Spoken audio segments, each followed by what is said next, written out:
So this is the 2014 Leaving Cert Ordinary Level Paper 1, and we're looking at question number 2. Let Z1 be equal to 5 minus I, and Z2 equal to 4 plus 3I, where I squared is equal to negative 1. Part A1 says find Z1 minus Z2. Okay, so Z1 is 5 minus I, and we have to subtract Z2. So Z2 is this. Now when you're subtracting, make sure you protect the complex number with brackets. So we have 5 minus I minus 4 plus 3I. Now, just be careful here. That's going to be equal to 5 minus I will stay the same. Minus by 4 is minus 4. And minus times plus 3I is minus 3I.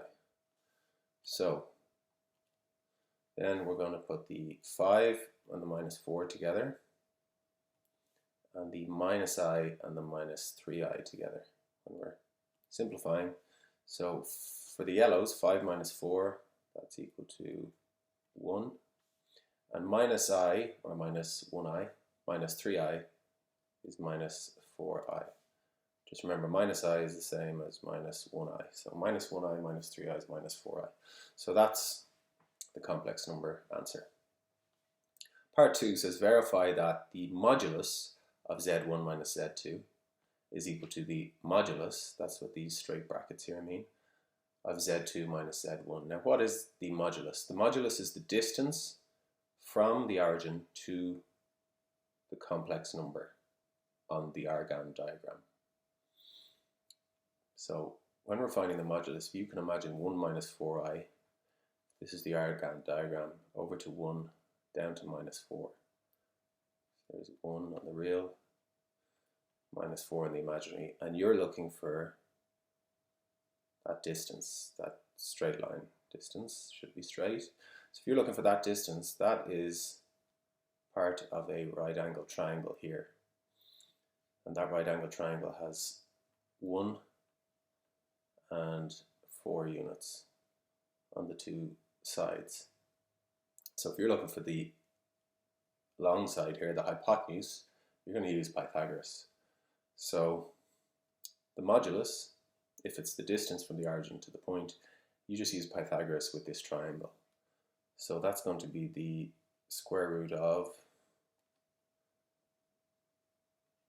1 squared plus 4 squared. This is for the left-hand side.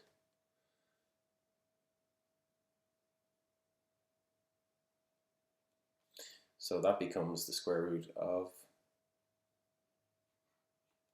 17. So that's for the modulus of Z1 minus Z2, which we had worked out in the first question. Okay, now Z2 minus Z1. Well, Z2 minus Z1 will be, that's going to be equal to Z2 is 4 plus 3I from the question, minus, protect again, Z1 this time, 5 minus I. So that gives us 4 plus 3I, minus by 5 is minus 5, minus by minus I is plus I. And then tidying up, again you're going to have 4 minus 5 this time, and 3I plus I. Remember, plus I is the same as plus 1I. It helps to put that in to avoid mistakes. So the yellows, 4 minus 5 is minus 1, and 3 plus 1I, 3I plus 1I is 4I. So Z2 minus Z1 is minus 1 plus 4I instead of 1 minus 4I. So you notice the numbers are the same, but the signs have changed. So the modulus of this, minus 1 plus 4I, well, minus 1 plus 4I would be somewhere over here. You can see it would be minus 1, then up to plus 4 on the imaginary. This is the imaginary axis, and this is the real axis. So if we're looking for this length here, it's going to be Pythagoras again with a triangle that has 4 and 1 as the other two sides. A right angle triangle. So it's going to be the square root of 1 squared plus 4 squared again. And we know that the square root of 1 squared plus 4 squared is root 17. So we verified that the modulus is the same in both cases. Part 3 says, give a reason why the modulus of z minus w is equal to the modulus of w minus z will always be true for any complex numbers z and w. Okay, well, we can see here that the complex number z1 minus z2 was 1 minus 4i, and the complex number z2 minus z1 was minus 1 plus 4i. So what happens is you can see that the real parts change sign and the imaginary parts change sign. And what that is, if you think about it in terms of symmetry, it's a central symmetry through the origin. That's what happens. So we can say here that one complex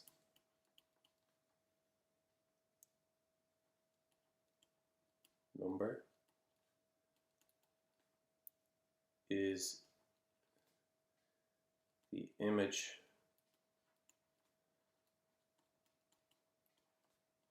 of the other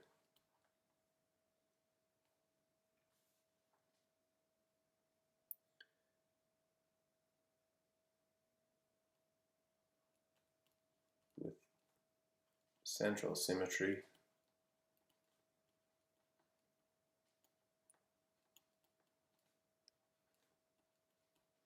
through the origin.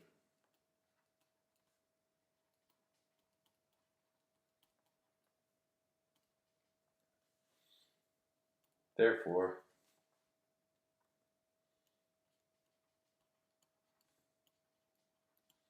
they both have the same distance to the origin. In other words, the same modulus. Put that in brackets, same modulus. Okay, part B then. Find a complex number, z3, such that z1 is equal to z2 over z3.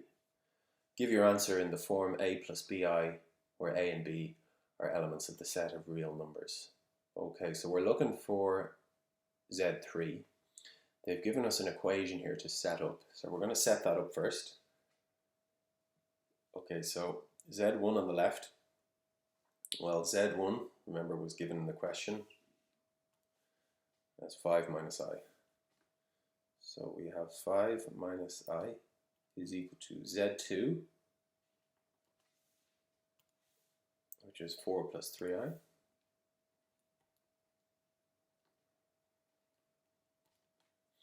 over z3, which we're looking for. So here's the equation set up, and we're looking for z3, so we want to make z3 the subject. So what we can say then is, if something is equal to something divided by something else, well then we can rearrange this to say that z3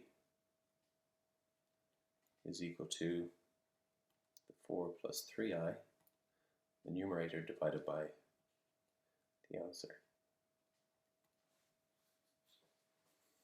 We're allowed to do that there. So, in other words, if you had that, you know that 6 is equal to 3 over 2, what you're allowed to do here, if you think of this in terms of position, yellow is equal to green divided by blue. Like here, yellow is equal to green divided by blue. Well, if you're looking for the blue, the bottom, if you want to know what the bottom is, well, 2 is equal to, in terms of green and yellow, 2 is equal to 6 over 3.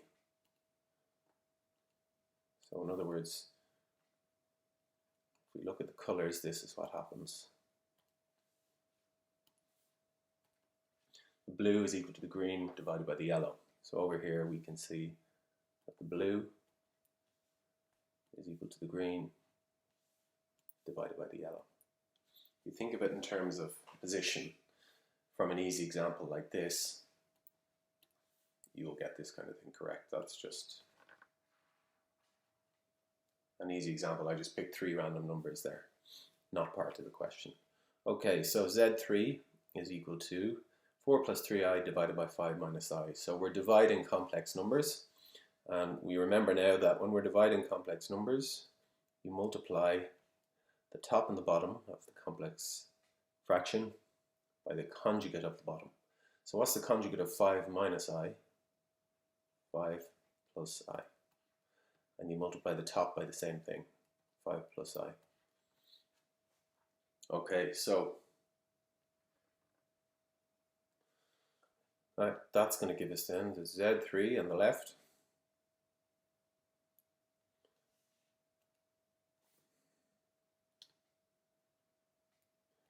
is equal to, let's multiply at the top here, so 4 by 5, 20, 3i by 5, 15i,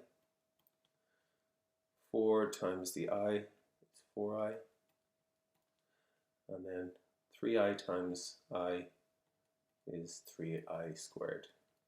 That's the numerator done. Underneath then, we've got the 5 by the 5, which is 25.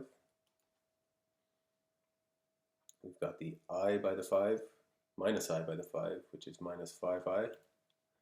Then we've got 5 by plus I, which is plus 5i. And finally, we've got I times the I, or sorry, minus I times plus I, which is minus I squared. So we can tidy up a little bit now. We can say, on top, we can combine the 15i and the 4i. That'll give us 19i. The I squared here now gets replaced. Remember, I squared is equal to -1. That's given in the question. So we're going to use this now. Anytime we see I squared, we replace it with -1. So this becomes 3 times -1. So on top you get 20 plus the 19i from these two, plus 3 times I squared. Now I squared is replaced with -1. All over 25 minus 5i plus 5i gives 0. So they give 0. And then you've minus I squared. So you've minus I squared, which is -1, substituting in with brackets. Okay, so that leaves us with 3 times -1 is -3. And 20 minus 3 is 17. So we get 17 plus 19i on top, all over 25 minus -1, that's 25 plus 1, which is 26. And they want to give the answer in the form a plus bi, so that's going to be 17 over 26 plus 19 over 26i. You can split the numerators on top to be over the denominators because they're added. So that's our answer in the form a plus bi, where a and b are real numbers. These fractions here are real. So that's the end of part B and the end of question 2.